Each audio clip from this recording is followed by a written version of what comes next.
বিশ্বের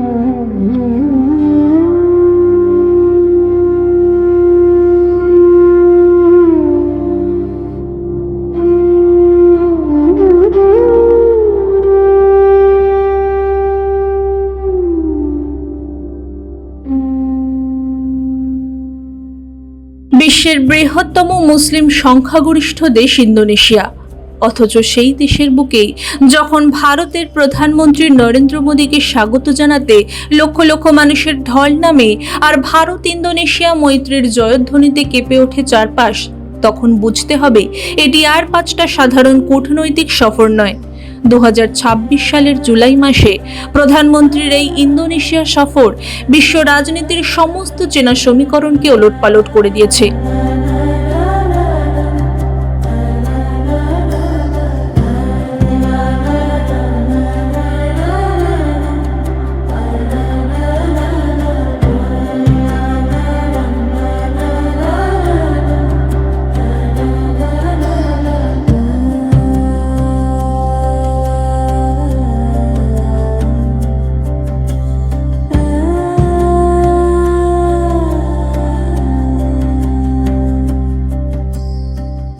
ইন্দোনেশিয়ার ঐতিহাসিক পার্লামেন্টে প্রথম কোনো ভারতীয় প্রধানমন্ত্রী হিসেবে নরেন্দ্র মোদীর রাজকীয় ভাষণ, চোখ ধাঁধানো রোড শো এবং 1000 বছরের পুরনো প্রাম্বানান মন্দিরে মহাদেব দর্শন সব মিলিয়ে আন্তর্জাতিক মঞ্চে তৈরি হলো এক অভূতপূর্ব ইতিহাস।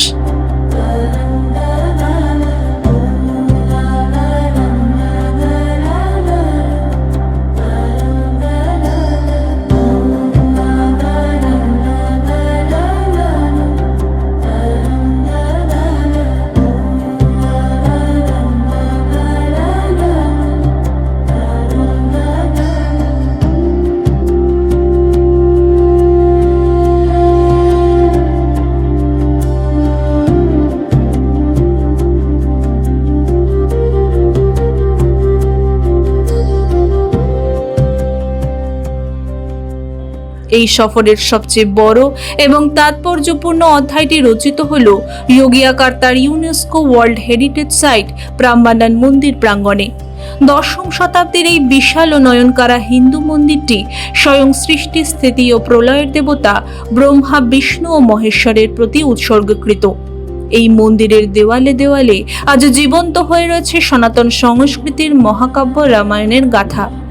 প্রকৃতির তাণ্ডব, তীব্র ভূমিকম্প এবং আগ্নেয়গিরির অগ্ন্যুৎপাতের কারণে এই ঐতিহাসিক মন্দিরগুলো ব্যাপকভাবে ক্ষতিগ্রস্ত হয়েছিল।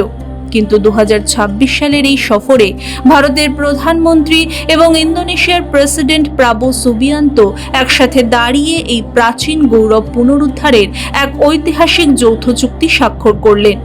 ইন্দোনেশিয়ার সংস্কৃতি মন্ত্রী ফাদলি জোন জানিয়েছেন, প্রাম্বানানের পাশাপাশি পার্শ্ববর্তী সেউ এবং প্লাউসান মন্দির প্রাঙ্গণগুলিও ভারতের সাথে যৌথ উদ্যোগে সংস্করণ ও সংস্কার করা হবে।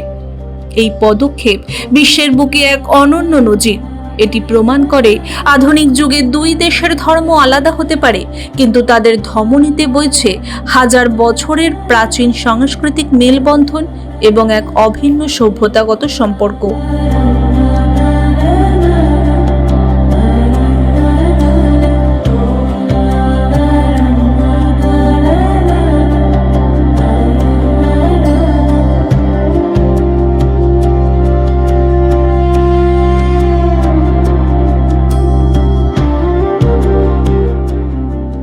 ইন্দোনেশিয়ার জাকার্তা থেকে ইয়োগিয়াকার্তার রাস্তায় যে দৃশ্য দেখা গেল তা আধুনিক কূটনীতির ইতিহাসে বিরল। প্রবাসী ভারতীয়দের পাশাপাশি হাজার হাজার স্থানীয় ইন্দোনেশীয় নাগরিক যেভাবে মোদীকে আপন করে নিয়েছেন তা আন্তর্জাতিক মঞ্চে ভারতের সফট পাওয়ার এবং মোদীর ব্যক্তিগত গ্লোবাল লিডারশিপের এক অকাট্য প্রমাণ। এরই সাথে ইন্দোনেশিয়ার সর্বোচ্চ বেসামরিক সম্মান বিনোতাং আদিপূর্ণাতে ভূষিত করা হলো ভারতের প্রধানমন্ত্রীকে। ইন্দোনেশীয় পার্লামেন্টে দাঁড়িয়ে মোদী যখন ভারতের সনাতন আদর্শ বসুধৈব কুটুম্বকম অর্থাৎ সমগ্র বিশ্বই এক পরিবার এবং ইন্দোনেশিয়ার জাতীয় আদর্শ ভেন্নকা তুঙ্গাল ইকা অর্থাৎ বৈচিত্র্যের মধ্যে ঐক্যর মেলবন্ধন তুলে ধরলেন, তখন করতালিতে ফেটে পড়ল গোটা সংসদ।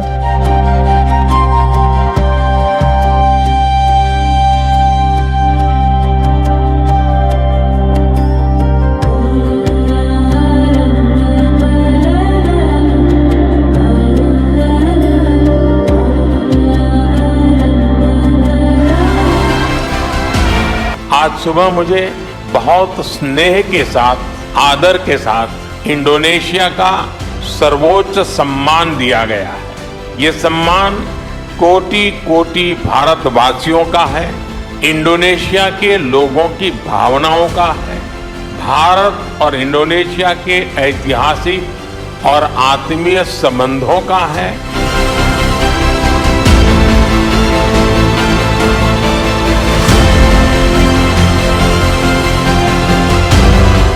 बीते वर्षों में भारत और इंडोनेशिया के संबंधों में एक नई ऊर्जा, एक नया विश्वास और एक नई गहराई आई है।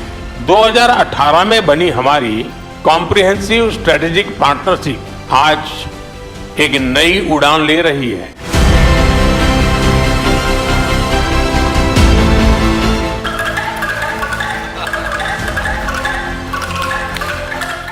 I follow your career and I copy a lot of your programs. And it's proving to be successful for us. So thank you very much. I'm very happy there's no copyright to all your programs. President Prabowo ने copyright की बात कही थी। मैं उन्हें यही कहूंगा, इस प्रेम पर, इस स्नेह पर किसी का कॉपीराइट हो ही नहीं सकता।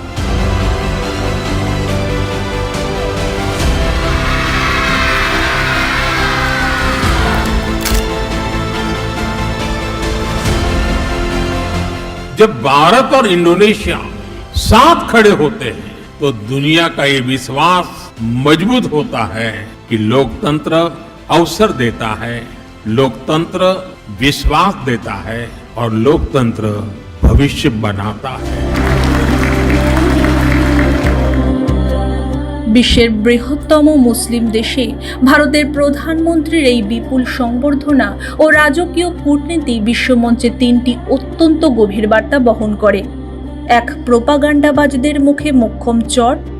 গ্লোবাল স্টেজে যারা ভারতের বিরুদ্ধে বারবার মন গড়া মুসলিম বিদ্বেষ এবং সংখ্যালঘু নির্যাতনের ভুয়ো অভিযোগ তোলার চেষ্টা করে, এই সফর তাদের প্রোপাগান্ডাকে চিরতরে কবর দিয়ে দিল।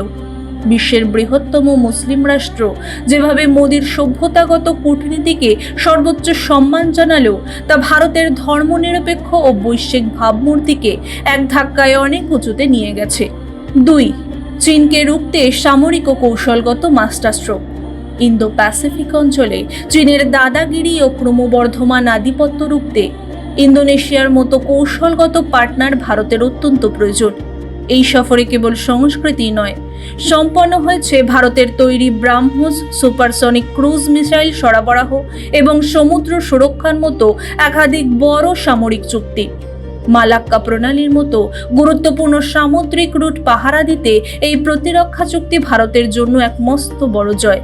3, অ্যাক্ট ইস্ট ও মহাসাগর নীতির সফল রূপায়ণ। এই সফর ভারতের অ্যাক্ট ইস্ট পলিসিকে এক নতুন শক্তি দিল। ভারত আজ শুধু নিজের সীমানায় সীমাবদ্ধ নয়, বরং দক্ষিণ পূর্ব এশিয়ার নিজের প্রভাব বিস্তার করে এক অপরাজেয় শক্তি হিসেবে আত্মপ্রকাশ করেছে। নরেন্দ্র মোদীর এই ইন্দোনেশিয়া সফর প্রমাণ করে দিল যে আধুনিক কূটনীতি কেবল ব্যবসা বাণিজ্য বা ডলারের হিসেব নিকেশে সীমাবদ্ধ নয়। ইতিহাস, সংস্কৃতি এবং পারস্পরিক শ্রদ্ধাবোধই পারে দুটি ভিন্ন সংস্কৃতির দেশকে এক সুতোয় বাঁধতে। 1000 বছরের পুরনো শিব মন্দিরের প্রাঙ্গণে দাঁড়িয়ে মোদির এই বিশ্ববিজয় ভারতের বৈশ্বিক কূটনীতির ইতিহাসে এক সোনালী অধ্যায় হয়ে থাকবে। ব্যুরো রিপোর্ট, মাধ্যম।